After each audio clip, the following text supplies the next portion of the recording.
It's been 7 long years since Linkin Park has come out with a full-length album, and that ended last week with 2024's From Zero. As a huge Linkin Park fan, I'm here to give you guys my thoughts and break down the album track by track.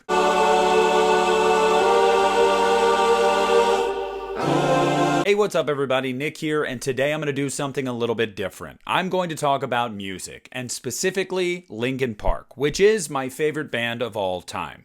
Now, I know this is probably going to be a little bit controversial for some, and that's fine, I understand that, but I kind of want to explain my thoughts on the album, my thoughts on the band's return, and then looking forward. Now, I don't feel like I need to explain myself when it comes to me being a Linkin Park fan. My credentials are out there for anybody that wants to see them. It's impossible not to start this video off by saying that, again, Chester Bennington was probably my favorite vocalist of all time. Linkin Park has been my favorite band since I was super young. Them and Metallica, it's always back and forth.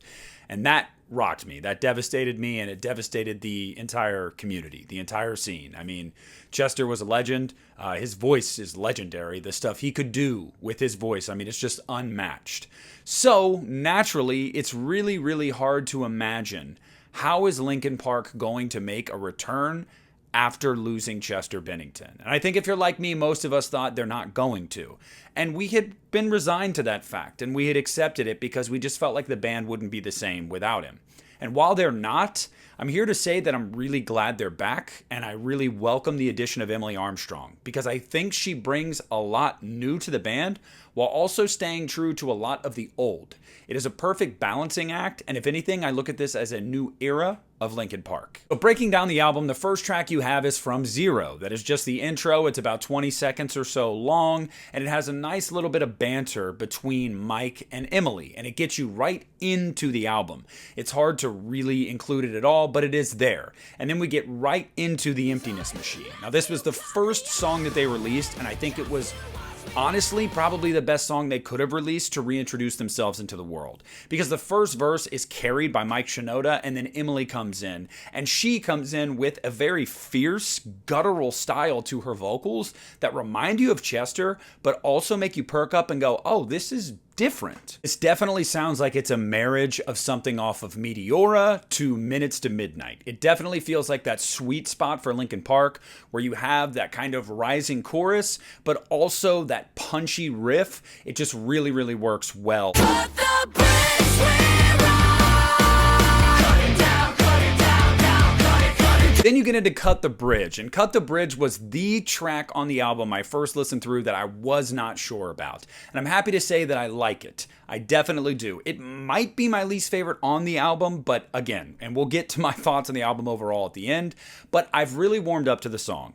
This song very much reminds you of Bleed It Out. It is very Minutes to Midnight Linkin Park. Now, I know Minutes to Midnight itself was a very divisive album for the fan base, so I'll just say that if you like that album, you're going to like Cut the Bridge. This is what you asked for, heavy is the crown, fire in the sun. Next up is Heavy is the Crown, which was their second single. And this is a lot like The Emptiness Machine. It feels very like Meteora era Linkin Park, but it has an incredibly awesome breakdown and a scream that is super reminiscent of Chester's scream in Given Up. And it is just like, it's, I believe, 15 seconds long. Emily does an incredible job with this scream. No, it is not as good as Given Up's scream. I don't think anything's ever going to top that. But it is a super punchy track, and it just really, really works. Again, like The Emptiness Machine, this was perfect single material. I'm so tired of talking over each other. Next up is Over Each Other, and this was the third single released from the album. Now, this one is really different because I don't know if you can pinpoint what this sounds like for Linkin Park, aside from maybe saying it's more like One More Light. It's a little more melodic, it's a little poppier. It definitely is a song that is meant to showcase Emily Armstrong's vocals. Now, I will say this might be her best vocal performance on the album with Over Each Other, but it is definitely a song that if you liked One More Light and that era of Linkin Park, I think you're really going to like this song. I really dig this song because, again, it is showcasing Emily, and she does a phenomenal job on the song. And the chorus itself is just really catchy, and it'll kind of play over and over in your head. So this, again, another fire track. Let me out, set me free, I know Next is going to be Casualty, and this song is absolutely a throwback for those of us that are the Hunting Party truthers. Look, that album I feel like is so underrated. It is one of Linkin Park's thrashiest albums they've put out, and Casualty is a thrash song. From the very beginning, Emily Armstrong is belting out these vocals in a Fry sing. It's this weird like mixture. It's not just a straight up scream. It's to the point of like yelling where it's coming out like a Fry scream. I freaking love it. Mike Shinoda is phenomenal. His rapping is very powerful on this one. Very punchy.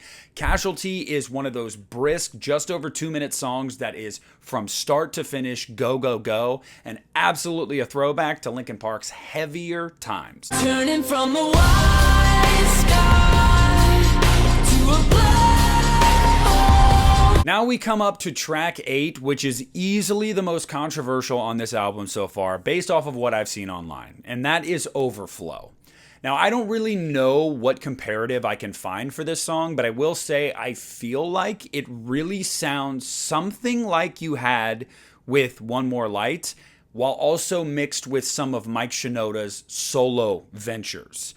And I feel like it's a song that is really driven by the electronica in it and the vocals and what's happening in the periphery. It's not punchy, it's not in your face, it's a very melodic song, and it just kind of cruises as it goes along. I've seen a lot of people saying that they are warming up to this song, but it was definitely the biggest shock to the system for them, and I can totally understand that. But I give my full stamp of approval for Overflow because I think that it is a super experimental song that really just feels like you're coasting for 3+ minutes.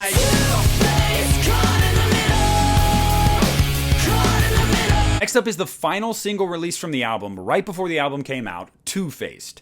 And Two-Faced is absolutely that hybrid theory Meteora Linkin Park. It is 100% that. You have punchy chorus, you've got some anger in there, you've got some poppy elements to it too. It really feels anthemic. You know, it's really like a song you can see people singing in a stadium in summertime. Like, this song just works perfectly with that. The song is just absolutely reminiscent of the albums that people know Linkin Park for the most, and I think that's why it works so well with so many people. And then following that song is Stained. Now, this is a song that, again, like Overflow, I feel like has been a little bit harder for people to warm up to because it is very different. Like I said with a few of the other songs, this is definitely more in line with One More Light. It is definitely more pop influenced, it's really chorus driven, and it's really a showcase for Emily Armstrong. But I really like this song. I think that the chorus is it gives the vibes of a summer song. You're going to drive around blaring this song in the summertime with your windows down. And I love that about this song. Give you everything I have. All you give me is your loneliness. Next up is I Gave You Everything I Have. And if I had to compare this song, I'd say it's a perfect marriage of Meteora and The Hunting Party. It is punchy to start off with, and it has a very driving chorus. I feel like when you merge those two albums together, you get some of Linkin Park's best stuff. I love when they're heavier and thrashier and angrier. There's more emotion behind it, but also they have choruses that really just rise. And I'm someone that you can get me hooked in a song if that chorus just rises, and this one does. I Gave You Everything I Have is definitely a song that I feel like is Linkin Park at its best. Say I hate you when I don't. And then the final song on the album is Good Things Go. And this is not just my favorite song on this album. I genuinely believe this is one of the best songs Linkin Park has ever put out. And I mean that. This song, when I first heard it, I couldn't even tell you how it felt. And I'm sitting here talking about it, and it's like making me feel things. Because the song is so powerful. The message, I mean, just read the lyrics. You know, whether you're interpreting it that it's about something that you've been through, a hardship, whether it's about the band losing Chester. I mean, it's got so many layers to it. It is so freaking powerful. And it starts off just super emotional, and it never lets go. The chorus really rises, and that final chorus is just, oh my God. It is like, it reminded me of What I've Done. Like, when that chorus hits, you just get chills throughout your body. This is easily the standout on the album. Easily one of the best Linkin Park songs they've ever created. Look, everyone, I don't know how to say this any other way, so I'm just going to say it. From Zero is a phenomenal album. It is incredible. I love this record. Now, I was an apologist for One More Light, but when I go back and look at that album, it doesn't really mesh all that well. There's some great songs on that album, and I will defend it till my dying breath. And I was a defender of it before everyone had revisionist history after Chester died and went back and looked at it. I loved that album when it came out. And I can admit that I have a bias, and I can always find a way to explain why I like a Linkin Park album, even if it is objectively not as strong as some of their other ones. This is not the case with From Zero. From Zero feels like a loving tribute to Chester Bennington, to the fans, to everybody that hoped maybe Linkin Park wouldn't be gone forever.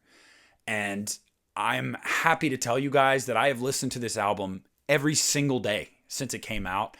I can't tell you what it's like to have Linkin Park back and have all of the right elements there. Emily is never going to be Chester, and I don't think she's ever going to try to be Chester. Emily is Emily Armstrong, and Linkin Park with Emily Armstrong is Linkin Park, just a new version of it. And it often gets forgotten that Mike Shinoda was just important to Linkin Park as Chester Bennington was. And Mike Shinoda is still here. And that fire to create music still burned bright in Mike. And the fact that he brought the band back and they made this work and they made an album that it debuted at number 2 on the Billboard. Like, that's insane. That is awesome. A band that was gone for almost a decade that nobody ever thought could come back. They're at the top of the charts again. It makes me so happy. And I know Chester would be happy too. For everybody in that band to not have given up after he left. It really means a lot. Guys, I cannot recommend From Zero enough. If you're a Linkin Park fan of any era, you're going to find a couple tracks on this album that you really, really like.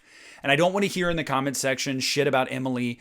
Look, research that. Research that, because it's not what it looks like on the surface at all. Emily Armstrong has absolutely been vilified by certain people on the internet, and unfairly so.